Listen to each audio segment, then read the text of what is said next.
मंगल में दिन आज है, मैया छथिन आइल। मंगल में दिन आज है, मैया छथिन आइल। धन धन जागल भाग है, माँ के कलशा बैठाएब। धन धन जागल भाग है, माँ के कलशा बैठाएब।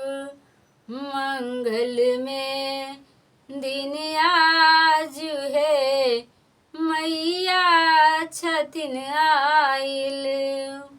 पहिले पूजब माँ शैलपुत्री के, पहिले पूजब माँ शैलपुत्री के। दूसरे पूजब ब्रह्मचारिणी माँ के। तीसरा में चंद्र घंटा माई है, मोरा घर में पधारल।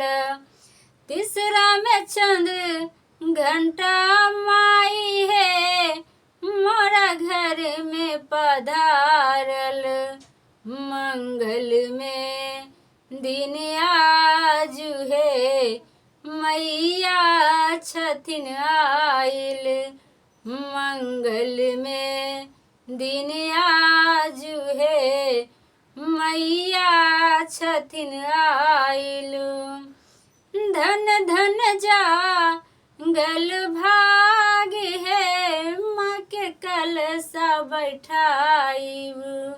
मंगल में दिन आज है, मैया छथिन आइल। पचमा पूजब कुसुमंडा माँ के, पचवा में असिकंडा माँ के। छठम में कात्यायनी माँ के।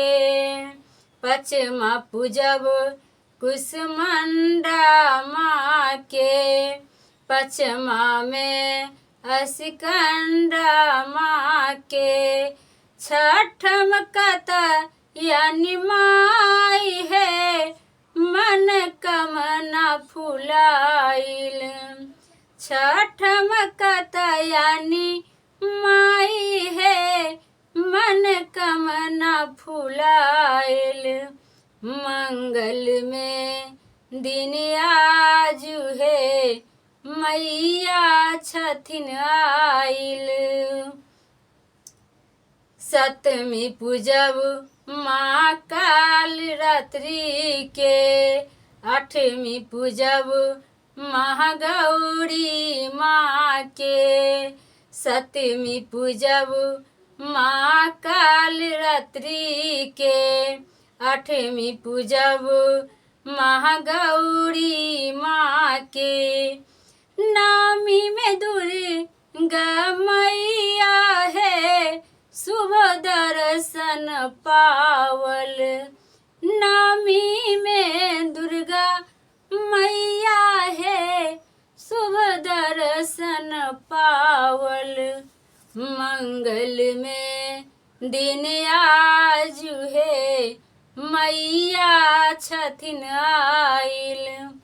धन धन जागल भाग है, माँ के कलश बैठाइब। मंगल में दिन आज है, मैया छथिन आइल।